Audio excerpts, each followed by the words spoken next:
Multi speciality হাসপাতাল। মেঘবেলা লাইভে আপনার পছন্দের টিভি চ্যানেলস সম্পূর্ণ বিনামূল্যে, শুধুমাত্র মেঘবেলা ব্রডব্যান্ডের কানেকশনের সঙ্গে। মেঘবেলা ব্রডব্যান্ড, বাংলার ঘরে ঘরে।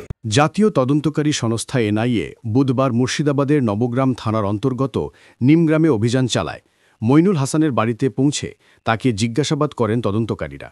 সূত্রের খবর, দিল্লিতে কাজ করার সময় মইনুল হাসান এক বাংলাদেশি নাগরিকের সঙ্গে থাকতেন। সেই ব্যক্তির মাধ্যমে কিছু জঙ্গি সংগঠনের সদস্যদের সঙ্গে যোগাযোগ হয়েছিল বলে সন্দেহ।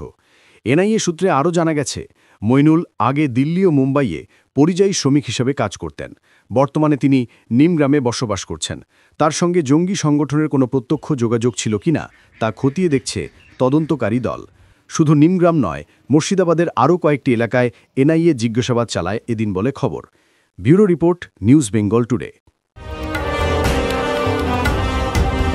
উত্তর 24 পরগনা ও তার আশপাশের এলাকার মানুষের সেবায় ক্যাথল্যাবের মতো অত্যাধুনিক সুবিধা নিয়ে পরিষেবায় ব্রতী সারদা মাল্টি স্পেশালিটি হাসপাতাল।